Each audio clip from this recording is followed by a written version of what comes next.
Hi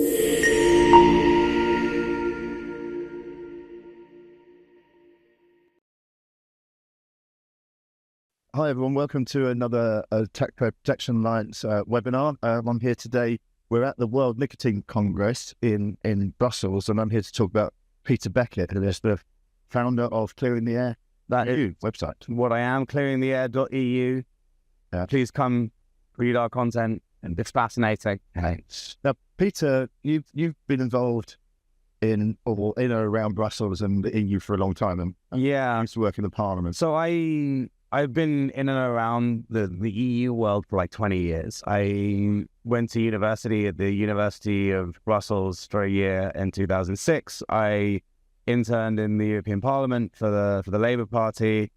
I came back in 2010 and have worked in a whole bunch of public policy and lobbying roles over here. And I got involved in I guess we're going to talk about it, I got involved in the vaping world in about 2013. That's right. And that was about the time of the second review of the tobacco product. Yeah. So it's a funny story. I went to Sainsbury's. I was with my parents in London. I went to Sainsbury's to buy a pack of cigarettes because I was about a 15 to 20 cigarette day smoker back then. And I saw this weird product on the counter. I didn't quite understand what it was. It was called 10 Motives. And it was what I now know to be a very early sort of disposable cigarette product. So I thought, okay, fine, it's a novelty purchase, why not? Picked it up and tried it. And I thought, okay, this is about 70% of what I need. Where can I get the other 30%? And that sent me down a research rabbit hole, and I ended up on a forum called the E-Cigarette Forum, run by Oliver and Neil, who are dear friends and business partners and have been ever since. And they turned me on to these refillable jobs that existed, and I ordered a bunch of those off the internet and accidentally gave up smoking. I had no intention of quitting at the time, but it happened. And then I thought, well, I'm Brussels based, I'm an EU lobbyist. I wonder how the EU is going to screw these people. And it turned out that just as I had given up smoking with these things, the EU was proposing to ban them. They weren't calling it a ban, they were calling it medical licensing, but it was a ban. And so I started doing what any reasonable person in 2013 would do. I started posting on internet forums and responding to people who were nervous about what might happen to their vape product. And explaining, no, this is just a commission proposal. We have a whole legislative phase to come in the council and the parliament, and this is who you need to write to, and this is what you need to do to try and influence the direction of the process. And I got an email from somebody called Catherine Devlin, who ran it was called ECITA, the Electronic Cigarette Industry Trade Association. And she said, well, look, we're going to be in Brussels. Why don't we have dinner? So she came over with her husband, Tom. So we talked around the issue a lot. I gave them my perspective. A couple of weeks later, I went to meet their board and was appointed their head of EU affairs, really quite randomly. And I thought at the time, okay, we're going to lose this. I'm going to have some fun. Maybe I'll do some good. Maybe I'll burst some misinformation, and I'll go off and do something else. I need out good. Okay. 13 years later, here we are sitting together talking about it. Yeah. So clearly things went a little bit different from how I had initially thought they were going to go. And we ended up with the second Tobacco Products Directive, which is not perfect, but it's a hell of a lot better than what we thought we were going to get. And ever since then, I've been involved in the vaping industry in various different incarnations. This is my fifth with ClearingTheAir. But I worked for ECITA. I ran a compliance business. I was Jules' head of public policy for a while. I ran vaping.com for a while. And so I've seen a lot of things. Yeah, you have indeed. The thing that I've always said about this is I'm the same as you. I was an accidental quitter. But it seems that ever since Quit Smoke entered, it's one challenge after the next. There's always someone trying to shut these products down. And you mentioned Tobacco Products Directive. That was the second one. We're now moving into the third Tobacco Products Directive reform. They're also going to be looking at the Tobacco Excise Directive. They already are. That's in the council right now. That's right. And the Tobacco Advertising Directive as well. So these three directives. Yeah, the advertising directive will be folded into the review of the Tobacco Products Directive. I guess we're going to come to that, right? Well, that's what I was going to say. And do you want to explain to our viewers who might not understand European matters, and you know all about the European matters, you've worked in the Parliament, what is the Tobacco Excise Directive and the Tobacco Products Directive? So the Tobacco Excise Directive, it sets processes and floors for how much excise is charged on tobacco and nicotine products in Europe. It only does tobacco products right now. It does cigarettes, hand rolling tobacco, cigars, and a few other bits and pieces. So the new one incorporates e-cigarettes and incorporates nicotine pouches, and it will require a minimum level of tax to be levied on those products across the EU. That level is frankly ridiculous and unreasonable the way it's written right now. It's 30 cents-ish per milliliter, according to the last document that came out of the European Council. It's about where they are. Nicotine pouches, they started at 50%. I think they're at 30% out, but we're talking huge price increases from where we currently sit. Tobacco Products Directive is something totally different. That regulates how products are sold, which products can be sold, and the ways in which they can be sold and marketed. So, for example, in the EU, you can only have bottles of e-liquid that are of a volume of 10 millimeters.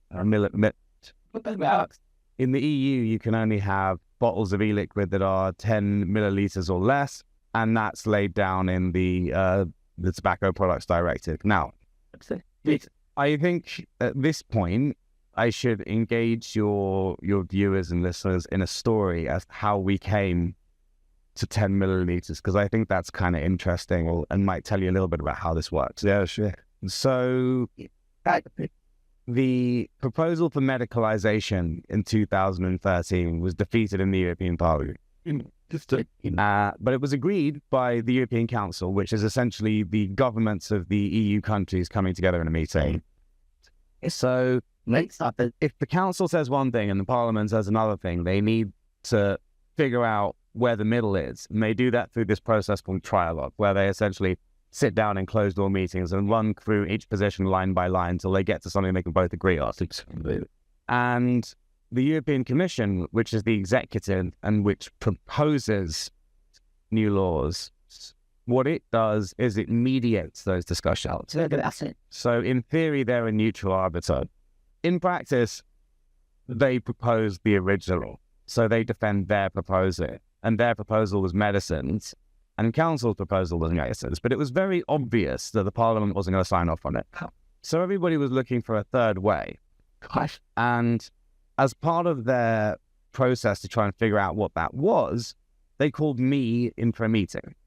So I'm sat there in front of the European Commission, making a whole bunch of arguments. I forget most of what happened, but there's this one moment that stands out to me. A guy called Dominic Schnickels, a very, very sharp trade lawyer who was running tobacco policy at the time, at the end of the meeting casually says to me, what's the average bottle size, in e-liquid in Europe? I had a 10 ml bottle in my pocket, pulled it out. So it looks a bit like this. This is 10 ml bottles. It was wrong. I said the wrong thing. The 30 ml bottles were very common back then, but I just sort of, as a throwaway remark, so this is what I use. Next week, the European Commission says in its report of that meeting, the industry told us that 10 ml bottles are, the standard and are perfectly fine. Week after that, they propose a limit on bottle size for 10 mils. Mm-hmm. That's literally how we got to where we are, right? Yeah. So we put a lot of procedural window dressing on these processes, and it is important, but it does kind of come down to people and conversations.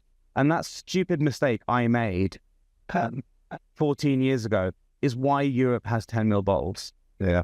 I used to buy my liquid in 100ml bottles. I mean, the time, and then all of a sudden, I'm having to buy 10 in 10ml bottles. Yeah. And each one has to come in a box with a little pamphlet. With a little pamphlet as well. And the amount of waste in that, and yet no one seems to worry about that at all. Obviously, if taxpayer protection is that American, they don't have that limit over there, but it's important to realise that that's all over the EU. We have that limit at the moment, and they don't look like they're going to change that for TBD3, do they? Really? I have no idea. It's an interesting one. They are obsessed with single-use plastics. There was a consultation recently on whether they should ban cigarette filters. That's right. Yeah. So there is a logical consistency to them saying, well, maybe we should allow manufacturers to use less plastic, but whether or not that will translate into policy is TBC. So this year I've been sort of dedicating myself to do things about the EU. But do you want to explain why should we be concerned about the Tobacco Products Directive and the Tobacco Excise Directive? You mentioned a bit about the excise being quite high for these products, but why should consumers be worried about this, and why should they get involved in any? So I think it really does come down to whether or not you as a consumer enjoy having products that you like using sold to you at a reasonable cost. Yeah. Because that's the thing that they are trying to prevent us from having. The tax directive is about what we pay for our vapes or our nicotine pouches, and they want us to pay more. They want that money to go into the EU budget as well, which is another issue that I guess if anyone's interested, they can contact me and I'll tell them about. Right. Excuse me. Yeah. And if you're a consumer in Europe and you like having reasonably priced access to products that you enjoy using, that is under threat. And if you wish to maintain that access, you do need to engage with the political system to explain why it is that you need that access. And that really is the core driver of policy in the European Parliament, or was the last time around. So that's why people in Europe should care about it. And why should Americans care about it? There's something called the Brussels effect. It's been much maligned in the last couple of years because people in this city realize that they have over-regulated a lot of industries, not just this one. There are a lot of very badly designed overlapping regulations that they need to deal with. But people in other jurisdictions that don't have the sort of budgets to do policy analysis will take a niche area like this and they'll say, okay, well, the Europeans have clearly thought this one through. And this is what they came up with, so we'll copy and paste that. And we saw that with TPD2. There's 5 or 6 jurisdictions I can think of. I mean, the Emirates, the Middle East being one, the main one that's based in mind right now, that thought, let's do what the Europeans do. So there is an effect there that metastasizes, horrible word, across jurisdictions outside of Europe. So while it may not affect you today, if you're not in the European Union, it could affect you in 2-3 years' time. Yeah. Well, the 20 milligram limit for liquids as well, that has been used in... That's exactly what I'm talking about. So that 20 milligram limit has absolutely no basis in science whatsoever. It was part of a negotiation. The Parliament wanted 35, the Council wanted 0, the Commission wanted 4, and they ended up at 20. Yeah. Really is as simple as that. And yet it is now essentially treated as gospel, as this is as high as it can go. Yes. That causes all sorts of problems. I mean, I worked for Juul for 3 years. They wanted to build a little device with a higher nicotine concentration than liquid, so what you actually inhaled was more or less comparable to a big device and that were popular at the time. They couldn't do that in Europe. Yeah. There's no logical reason why that product shouldn't exist in Europe. Yeah. It was just the result of political negotiation. Yeah, that's right. Yeah, I mean, I remember the Juul pods that you could get in America, and if I go to America, I get the Juul pods because they were higher and they're more... We all had a system. Anybody who went to America had to bring back a suitcase full of Juul pods for the rest of us. That's right, yeah. Yeah. It's madness, but it does find a way of spreading around the global market. Mm-hmm. So it affects Europe today, but it will go elsewhere. Yeah. So do you want to, because you're very knowledgeable about the EU, obviously, because working in and around there and living in Brussels. So what's the proposals that are coming out for this TPD? And what we know, the excise is just a lot of tax, but the TPD, what proposals are they coming up with? You're asking me this question, just for context, about a week before or 2 weeks before we're going to get something called an evaluation report, which is ostensibly the thing that will analyze what has happened since the last TPD came in. Now, in reality, what it will do is lay the groundwork for what they want to do next, what the Commission wants to propose next in the Third Tobacco Products Directive. Now,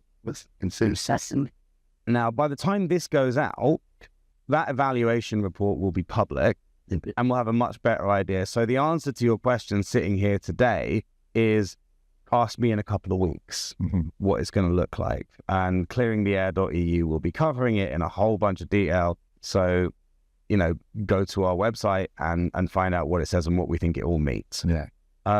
If you're asking me right now to guess what it's going to say, I think it's going to say an effective flavour ban, and there'll be a very, very complicated regulatory mechanism for enforcing it, which will centre on either a blacklist or a whitelist of flavourants.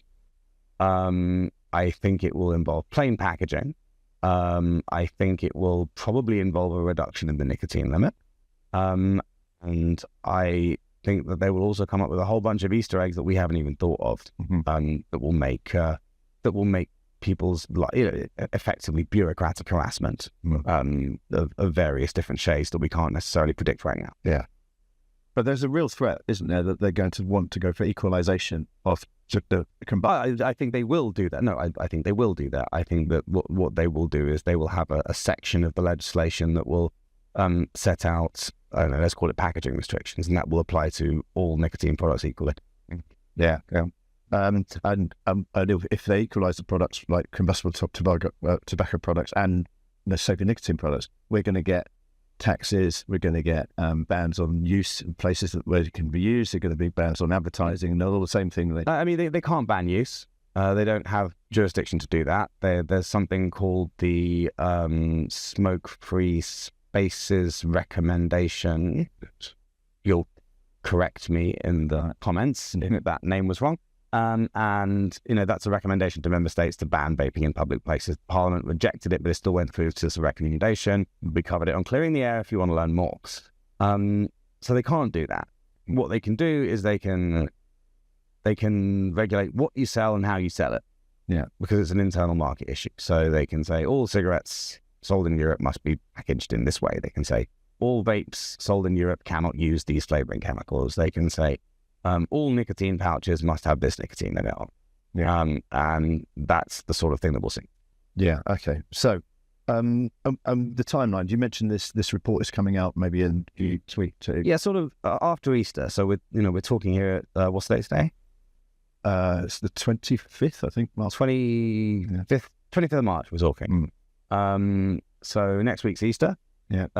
Week after that, the Commission's probably still on holiday, so I think the week after that we get the evaluation report. Right. Then they're going to go through a expedited impact assessment, and that will involve public consultation and some other yet to be determined investigation work that the Commission will have to do. That will then lead them to produce something called an impact assessment, and on the basis of that, they will draft a proposal. That proposal will have to be approved by various different organs of the European Commission. My current thinking is that is likely to take place in the last quarter of this year, 2026, and a proposal will hit the European Parliament and the European Council for approval in 2027, and that proposal will take maybe a year, 18 months, being amended by the Council and the Parliament before it hits the statute books. Right, okay. So where are the chances for consumers or just people, supporters of freedom, really, to get involved in the process and try and influence in some way or another? We have to be realistic about the European Commission. There's a concept called regulatory capture, whereby it doesn't matter how good your arguments are, or what you say, they'll do the thing they want to do anyway. And I think that's just where we are with the Commission, unfortunately. I'd love to say we could change it, but the proposal that the Commission makes is going to be awful. Now, we should be responding to their public consultation so that further down the line we can say, you didn't listen to us. But I think we need to be clear-eyed that they're not going to listen to us. Mm-hmm. From there, it goes to the European Council, which is the governments of the member states, and the European Parliament, which is directly elected. So what consumers need to be doing is lobbying the members of those two branches of the legislature. So members of the European Parliament for where it is they live, and their own governments. Mm-hmm. Because in the end, those are the people that will make the decision. Yeah. And what main points are there for us to object to? What things should we, what pressure? Well, look, we haven't seen the legislation, so I don't know right now. But I think we don't need to all be European constitutional lawyers, right? I think the message is fairly simple. I gave up smoking X years ago using Y product, and you want to take it off me. I don't want you to. Yeah, I think it really is as simple as that. Leave the policy detail to the small army of lobbyists on either side that are going to have to fight this out in what will be hand-to-hand combat. But from a consumer perspective, the message is very, very simple. It doesn't take very long to deliver. It's not very hard. And it will be heard in those legislative chambers because those people face electoral pressures. Yeah, that's right. Well, that's one of the things that Rebecca Taylor, who was an MEP back in the day, wasn't it, around about 2013, she said that she was impressed by the number of emails that she got from her constituents. Yeah. Never had that. And Rebecca is a dyed-in-the-wool public health bod. Yeah. I mean, you know, she's not a natural ally of someone like you. Yeah. Not because you don't like each other and you can't get on personally, but because you are philosophically very different people. Yeah. So. Yeah. But she was convinced just by the volume of consumer evidence that she got through her mailbag, and to this day is a huge advocate for tobacco harm reduction. Yeah. Despite moving in the sorts of public health circles where such views are considered heresy. Yeah. So there are minds out there to be changed. And we do need to keep that in mind. Yeah. I mean, I remember Rebecca, she, like I said, she still advocates now. I've seen at conference talking about. We still talk. I mean, she is just as passionate about it as she was back in 2013. Yeah. She still, passionately believes in it. And she has a whole bunch of other views that your members, the people who are, people who take your philosophical view of the world, would find borderline offensive. Like, this doesn't need to be a culture war. She doesn't like alcohol too much, this is Rebecca, but yeah, no, she doesn't. But this shouldn't be a matter of right and left, right? This is a matter of right and wrong. Yeah. And she saw that. Yeah. And she was very important. It was her and those MEPs. They're the ones who have to change their minds. And I think it's important. We've mentioned this a few times. Is that consumers should they've got a powerful voice. They vote. They should be messaging these MEPs and their representatives. And again, it's not hard. You don't need to be an expert in this. You don't need to follow it for a living like I do or like you do. You're allowed to have an opinion, and that opinion can be as simple as I would really like you not to take my vape off me because I like it. Yeah. And it helped me quit smoking. That's enough. Yeah. So let's talk about some of the problems with contacting MEPs, because a thing came out recently, and Politico wrote about it, about how they said that there'd been a whole load of responses to the latest consultation on the Tobacco Excise Directive, but that they were talking industry points, so therefore they were industry voted. Tell us that. So thank you for the opportunity to plug my website once again in this interview. So at Clearing the Air, we did an investigation into this organization called Impact Unfiltered. I'd never heard of them. And the first I heard of them was when I got something called Politico Morning Health, which is a newsletter that's sent to policy wonks like me by Politico.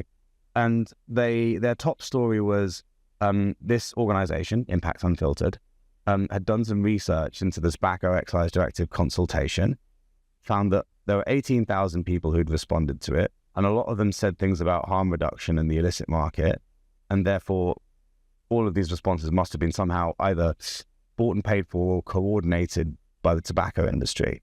The gentleman behind this organization, a guy called Rutger Bregman, who's an economist, a left-wing economist, and whose views I agree with on lots of things, actually, called them corporate sock puppets. And I kind of thought, excuse my language, I kind of thought, like, fuck you. Like, who are you to say that about 18,000 citizens? Mm. So there's a chap called Hans that I know quite well from the aspect of really at Hans, and never actually met him, but we talk a lot on WhatsApp, and we were talking about this, and he said, well, why don't we do our own analysis? And we did, and we spent 3 months combing through this consultation, and we found absolutely no evidence that these people were, to use a term, corporate sock puppets. They intimated, they didn't allege, but they intimated that these could be fake comments written by bots. That was very easy to disprove. The analysis is on Clearing the Air if you want to have a look. And then the next argument was, well, the corporate sock puppet argument. And we looked into, well, how did this all happen? And we got, we found that, there were a bunch of people on the internet that were saying, please respond to this consultation. And here's some ideas for what you might say. There's nothing wrong with it. That's perfectly reasonable in a functioning democracy.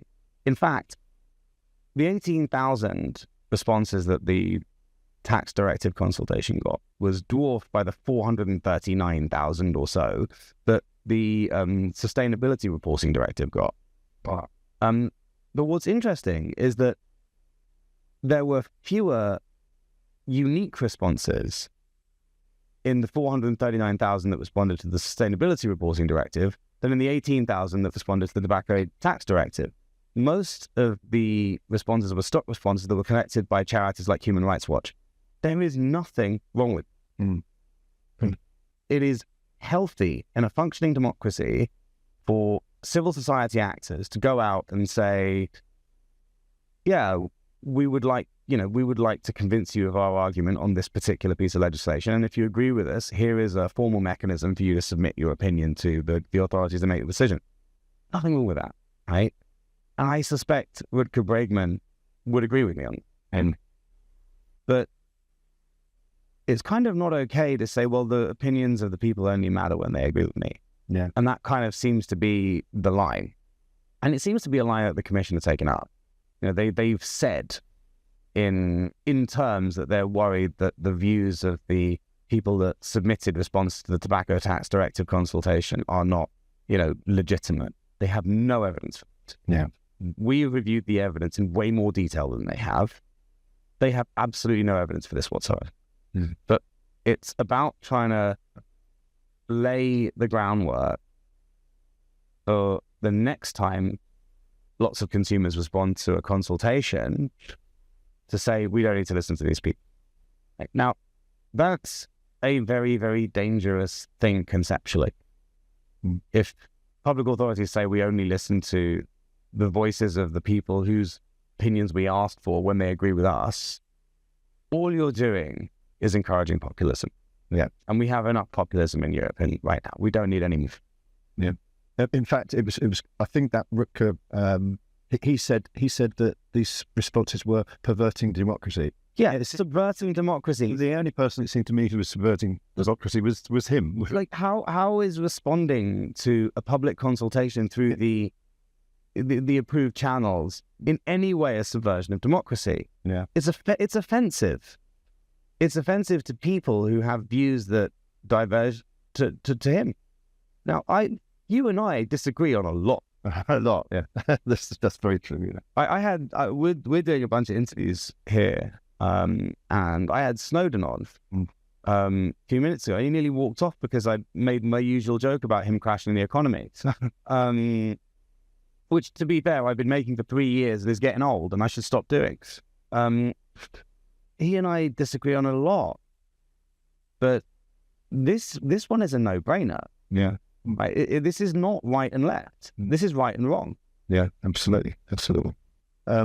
And so this is where they're trying to close down the consumer voice. Now, I'm old enough to remember way back when there was the snus. There was a snus ban, and we had a consultation. You're older than me, I know. And he said, and they did kind of the same. That they raised something like 80,000 responses because they didn't like what they were saying. They were saying they come from Italy and Greece, and they were promoted by tobacco shops. And I mean, God forbid you happen to live in a country where people are excited about the issue. Yeah. You know, I mean, they said that in the Impact Unfiltered consultation as well. Oh, there are lots of people in Sweden who responded to this. Sweden has, very, very strong tobacco industry lobby in it. Well, it doesn't. Yeah. Sweden's one of the most progressive countries in the Union. What Sweden does have is a very, very low smoking prevalence thanks to harm reduction. Mm-hmm. And, maybe it's the case that people whose lived experience bears out a policy outcome that they feel has been ignored during this process. If you live in that jurisdiction, you might be more motivated to write to the Commission about it. Yeah. That's just logical. Well, and this is what we'd say is anyone who believes in harm reduction or just freedom in general, just write in and say that this product shouldn't be. Look, I don't want to get into an esoteric debate about freedom because you and I have very different conceptions of what freedom means, right? But I think it's a lot simpler. I gave up smoking using a caramel flavored vape. I'd quite like other people to be able to do that because it made my life a lot better. I don't use it anymore. I use nicotine pouches. And I'd like to continue to use those nicotine pouches. I think they improve. I don't think that. I think it's a rational thing for me to want to use them. I've been saying on interviews that I've been doing, look, I started smoking at age 11 and, rationalizing it today, 29 years later, I think I was self-medicating for ADHD. And it's a perfectly rational thing for me to want to use nicotine. I think my life is made better by nicotine. And I don't like this concept that, I'm just an addict who's not making rational choices. Yeah. I quite like having my nicotine pouch. Thank you very much. It's not doing you any harm whatsoever. Why are you trying to take it off me? Yeah. And I think the message is as simple as that. So let me just talk briefly about the motivation behind all this, and what is behind the European Commission. Do you No. And is it the influence of lobbyists, perhaps NGOs? Because they say, look, I mean, it's look. I don't want to sound all conspiratorial. I don't want this to sound a bit conspiracy theory. But there is a whole sort of NGO industrial complex around this, where people's income relies on essentially opposing everything through some ununderstandable sense of grievance. I don't understand it. I don't know what motivates them. I'm not in their head. I ask this question to almost everybody I speak to. In fact, where does this come from? I'm not an ideological libertarian like you. If I thought that this was a tobacco industry plot to make everybody smoke cigarettes and die 20 years younger, I would oppose it. Yeah. But it just isn't. Yeah. So I don't understand the motivation, but and I think it's pointless to try. Cool. I don't think it's healthy to try and second guess what's in somebody else's head. I think we just need to make our argument as calm a way as we possibly can to the right people at the right time. Yeah. I mean, TPA, we went to Geneva for the COP11. We held a conference out there, the Good COP 2.0, we called it. I would love to have gone, but the idea of going to a WHO event made me sick. So I stayed at home. But what I also had a very, very small baby at the time, so of course, yeah. I wasn't going to do it. What we were talking out at that conference is that it seemed to be the WHO were undermining the sovereignty of some nations, and some nations spoke out about it in their statements and said, that should be our competence. It should be up to you to decide what we do for our policy.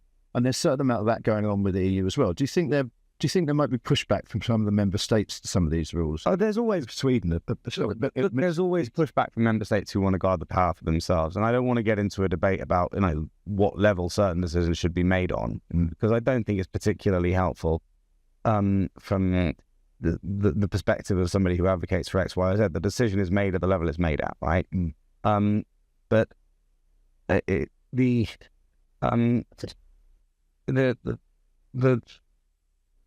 mechanics are essentially the same. Yeah. If the EU wasn't going to try and ban these products, guarantee a bunch of member states will. Mm-hmm. So you'd still be having the same debate, just with someone else. Yeah. So what you're saying with this is because it's centralised in the EU, we've one place to focus our energy rather than... No. Member states can still do dumb stuff on their own. I'm not saying I'm not saying that you just got one place to focus your energy. I'm saying that let governments and regulatory bodies argue about sovereignty. And I don't think it matters to most consumers, who makes the decision. I just think somebody needs to make the decision that their access to the products they like to use should be maintained, and that's kind of that. Okay. So what are the next steps then for people to look for in the process, and when Just follow our website on ClearingTheAir.eu. It'll all be there right now. As we sit here today, next week's the Easter holiday, so nothing's going to happen in the next week. There will be opportunities for formal and informal advocacy to take place. I can't give you dates right now. They will be in the second and third quarters of this year. And for those of you who want to follow it, this is what ClearingTheAir.eu exists for. Yeah. And I'm just talking about the TPD2. There was a lot of consumer representation there, and it did have an impact, didn't it? Huge impact. But vaping would have been banned had it not been consumer impact. So how do we get that advocacy back? Because we've spoken ourselves about this, that we used to have the forums. We used to have a lot of strong... Technology has changed. I mean, the way people communicate and the way people get information has changed a lot. And we just need to roll with that. So web forums don't really exist in the same form they used to, but social media does. Yeah. And that's probably the way that we organize larger groups. We do need, and we are blessed with having, a relatively small group of people who are very, very involved and very, very passionate about the issue. But it's important for most consumers to understand that they don't have to do that. Yeah. It's not, they don't have to make this their lives. They don't have to, this doesn't have to be the thing they think about every waking moment. They just need to take a couple of small actions. Yeah. Writing to an MEP, responding to a consultation, a couple posts on social media. That's it. We're not asking you to become a campaigner. Yeah. We're just asking you to say what you think. Yeah. Okay. Well, I think that's probably a good way of ending it. And just to say that some of the basis of these directives are clearly plainly nuts. Like, Oliver Varhelyi, the Commissioner for Health, has said that, I mean, it's equally the dangers of one another and everything. So, I mean, it just, as somebody who is passionately European and believes in the European projects and sort of comes from the centre-left, the centre-left perspective, it just infuriates me that these institutions whose existence I passionately think is necessary and in the interest of the common good do such utterly idiotic things. Yeah. I find it... I mean, we can have disagreements about... Hell, we can even disagree about... You can say I'm wrong because you think there's a risk of youth uptake, right? It's a valid argument. I think it's nonsense, but it exists, right? We can have that debate. If we don't live in the same reality, if the public authorities lie to our face, as Varhelyi has done with this extraordinary statement, that vaping and smoking and pouches is just harmful, and really, what options for dialogue are there? You move people from a place where they think the system's screwed up, we need to fix the problem, to the system is screwing me, fuck the system. Yeah. And this is that's dangerous. Populism, which you've said there's too much of in the UK. Yeah. In the Europe. We don't need it. Yeah. We don't need it, and it's. I find it very difficult to have to even talk about it. Yeah.